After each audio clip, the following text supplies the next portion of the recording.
Most, if not all, of modern technology is derived from nature, including flight.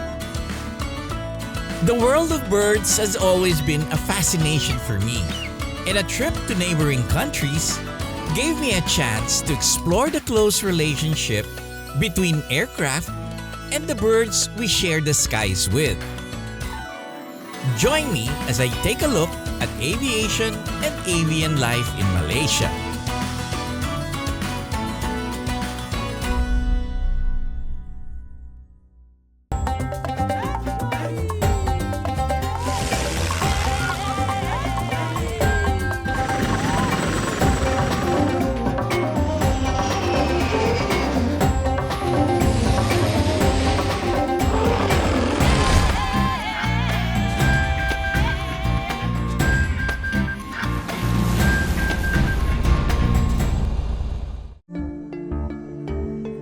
I've always been fascinated by watching birds in flight.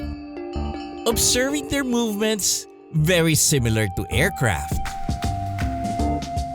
The difference, of course, is that we have proven that beating wings is not the way to go, but instead making use of turbines and propellers to produce thrust. Today, we took a trusty prop plane on an early morning flight. I always thought that the best time to fly is early in the morning. I'm a morning person and it looks great, it feels great, that I slept well, and the weather is super nice for flying. I'm sure we'll enjoy this flight. My son Spike and I were taking the King Air from Manila to Singapore for servicing. And flying over familiar places always brought back memories for me. We just passed the Bugsok Island, one of my favorite islands in the Philippines. I had a great time there when I was a kid, going hunting and fishing. We're very close to Osano. Osano is where the Philippines and Malaysia is like the borderline. I distinctly remember landing in Bugsok Island and the noise of the Hawk XP letting hundreds of colorful birds emerge from the dark forest. My bird musings were interrupted by the sight of Mount Kinabalu. Mount Kinabalu is over 30,000 feet, and when I used to fly the small airplanes, it was always higher than me. I'm lucky I'm flying the King Air, where I'm a little bit higher than it is, and I still like to take a photo of it. Every time that I see it, I feel so good and so happy about being here in Sabah. Our destination was Seletar Airport in Singapore, where the Textron facility is. We will be making a refueling stop in Sabah, Malaysia, and I thought it would be a good opportunity to see some old flying buddies. The guys from Sabah Flying Club and I go a long way back, flying in each other's countries whenever we get a chance. Based in Kota Kinabalu Airport, the club has been around since 1964, promoting fun flying and aviation learning. Advocacies close to my heart. We've had countless adventures over the years, which I'm glad to have finally put in writing. Leonard, I always visit. I have a lot of stories about the Sabah Flying Club in my book.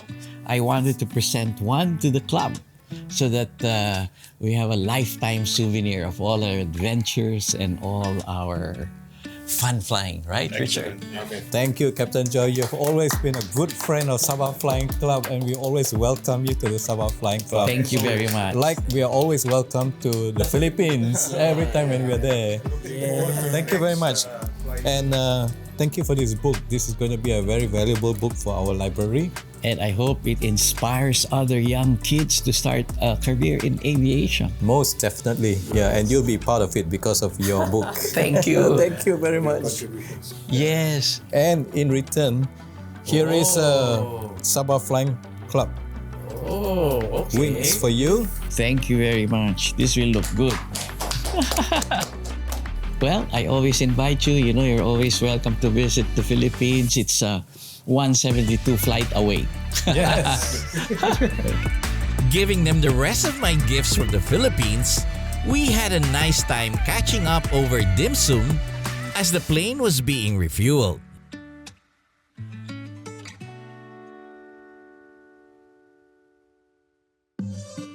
We continued on our mission, landing in Seletar Airport, where the King Air will undergo some maintenance and upgrades. The Textron Aviation Service Center in Singapore caters to the Asia-Pacific region. The King Air is a very popular turboprop business aircraft, and a big number of them can be found in the region. I was happy to meet the guys from the facility, and as Spike talked business with everyone, I was already planning the next stop of this adventure. Up next, leaving the King Air behind, we headed for Kuala Lumpur, where I visit another aircraft facility and enjoy some delectable street fare before continuing on my exploration of avian life in Langkawi.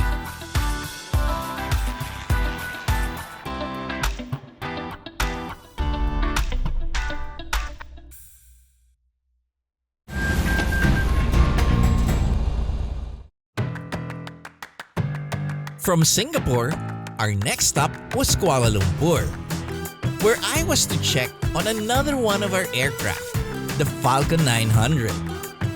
It has been brought here for maintenance work at the newly opened ExecuJet MRO Services Facility. I was happy to see the sprawling new hangar at the Subang Airport, where I met with Ivan Lim, ExecuJet's Regional Vice President for Asia, to learn more about this significant development and what it means for business aviation in the region. Hi Ivan, it's so nice to visit you in your turf, and I'm very impressed with the big hangar. Thank you, Captain. I mean, it's good to have you, Cap. It's a brand new facility we just built, and we're very proud of the facility. It's got all the modern bells and whistles of an MRO hangar. Why do you think? Was it Kuala Lumpur? A lot of people would say Singapore, Thailand, or anywhere, but why do you think Kuala Lumpur for you? I think it's a natural choice because, ExecuJet MRO Services Malaysia has been here since 2009. So we've got an extensive operation before this. Tell me more about the facility. So a bit of a fun fact on the facility is 149,500 square feet built up.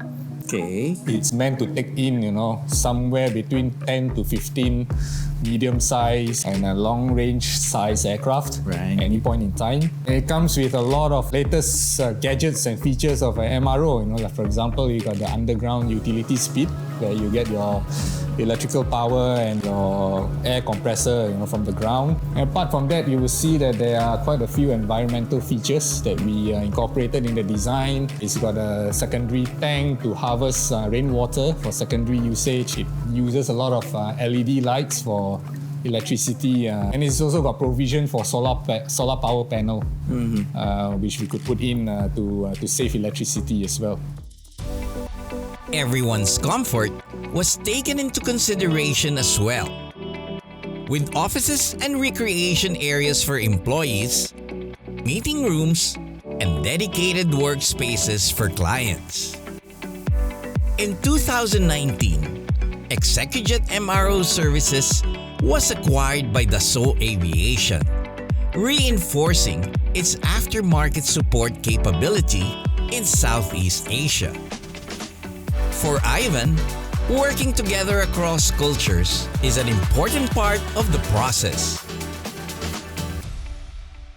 When we first established the Falcon division, after the acquisition by Dassault Aviation, the best way to set up the division is to get assistance or expatriate assistance who have a deep level of experience and knowledge. And from then on, you put on a plan of knowledge transfer, skills transfer to a local workforce. So you're confident now for the Gulfstream and Bombardier. Now you're concentrating on the Dassault aircraft. Yes, of course, we've got many years of experience on the Bombardier and Gulfstream all this while.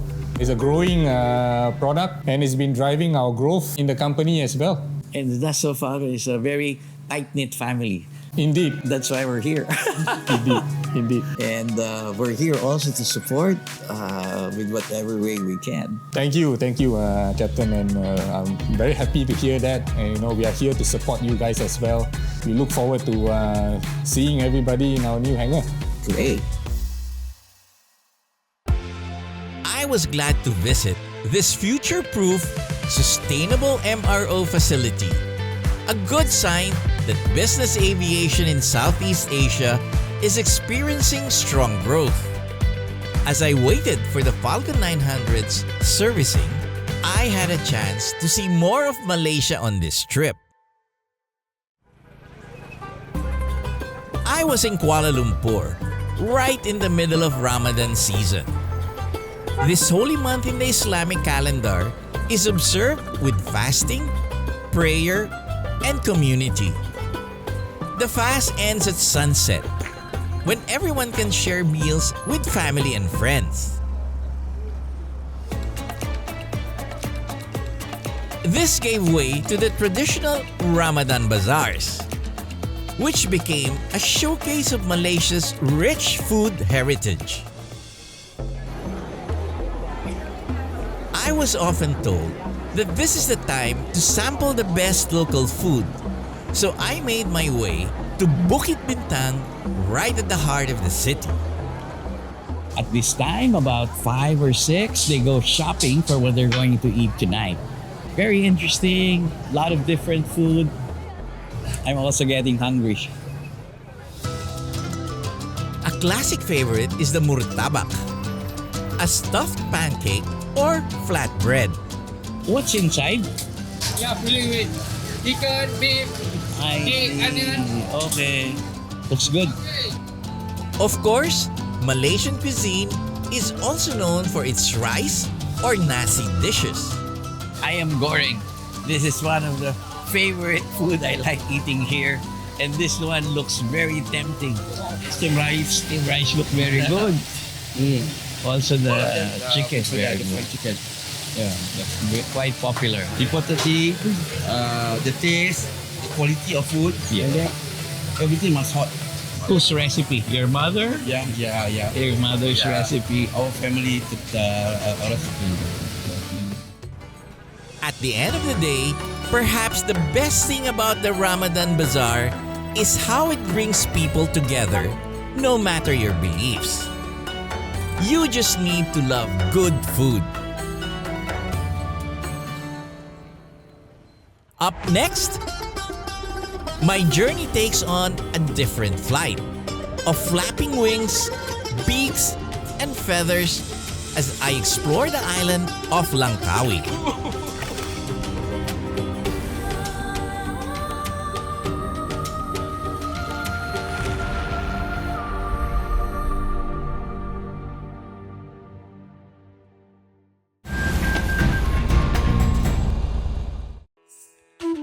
From busy Kuala Lumpur, I made my way to a more serene part of the country. Separated from the mainland of Malaysia is Pulau Langkawi, one of the 99 islands of this archipelago. Here, the sky is dominated by this particular bird species, which is a symbol of the city. They say that Langkawi comes from the word helang, a reddish-brown eagle from the Brahminy kite family that inhabits this area. Langkawi is known for being a bird watcher's paradise, with 230 species of birds calling it home, or stopping here on their migratory route. I hope to get to see some of them. The main island is made up of both coastal areas as well as forest-covered mountains. I was staying in one of the resorts tucked away in the ancient rainforest, but also close enough to the sea. In the pond and wetland areas, I saw some species of ibis, egret, and herons. I decided to go on the walking paths, getting dwarfed by the towering primeval trees. Most rainforest birds are hard to spot, but I heard their calls everywhere. Then I saw a playful, gray-bellied squirrel feeding among the trees. Looking further up, I was rewarded by a sighting of the endangered dusky-leaf monkeys. With their signature white spectacles and white mouths. It's nice to see them thriving here. I also had a rare glimpse of the elusive Sunda flying lemur, which sleeps during the day and hunts at night.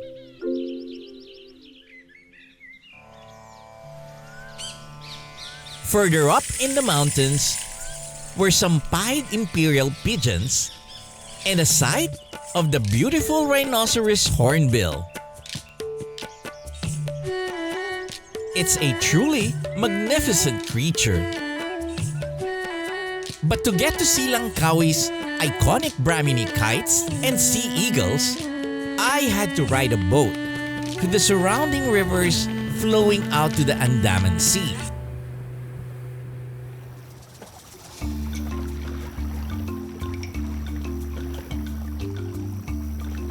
The area is the Kilim Geoforest Park, protected for its ancient karst formations and mangrove ecosystems. This is a World Heritage Site, and the area was formed 500 million years ago. Can you imagine how long that is? It was great to see the many rock formations and learn of the local myths attached to them. They say this is the crocodile cave, not because there were crocodiles before, but because the rock formation is shaped like a crocodile head. During the high tide, we're unable to cross, but today we have a low tide, so we'll be able to go inside this cave.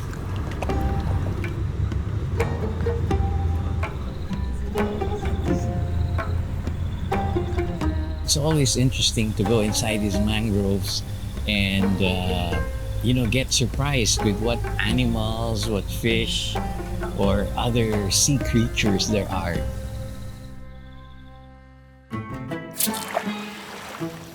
Wow. Stopping by an area of the river, our boatman introduced me to a unique type of fish. So this is called an archer fish. He's spitting on my finger. They're known for being remarkably accurate shooters. Okay, this guy's trying to size me up. It's funny how they instinctively try to spit water so that the bread would fall off my finger. That one was a piranha. I lost my finger.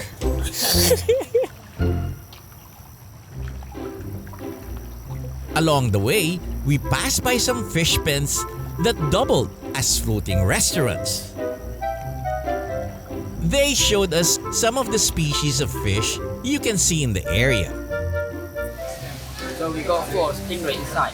Which is named Ali, Abu, Ahmad, and Fatima. Okay. Oh, so what do you feed them? Fish? Yeah. Oh, fresh fish also. Meat fish. Oh, I see. But these are coral fish, right? This one, if you want to see Ooh. real life, you can go to scuba. Of course. Wow, very aggressive. Yeah. So of course the big ones get to eat the fish. Right.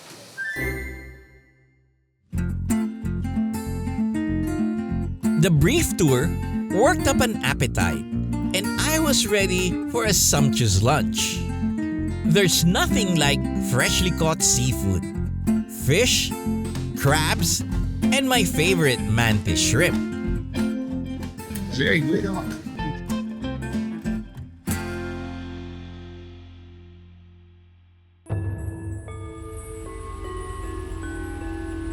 Afterwards, we continued along the river until we finally caught sight of the Brahmini kites circling around. On the trees, some white-bellied sea eagles waited for an opportunity to grab some food.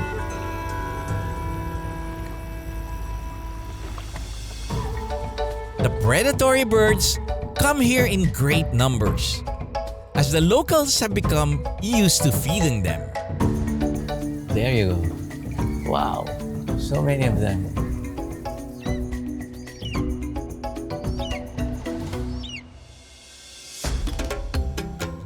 They were quite big, with terrific eyesight and lightning-fast movement.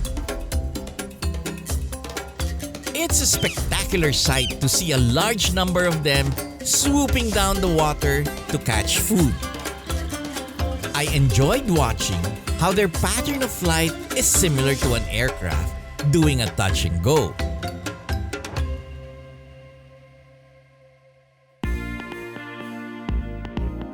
My adventure ended as we went back to the ExecuJet facility, where our trusty Falcon 900 waited to take us home. It was a great end to my trip to these nearby islands, getting to catch up with old friends, sampling some authentic local dishes, and enjoying some aviation and avian discoveries. This has been your captain, Joy Roa. See you in the next Asian Air Safari.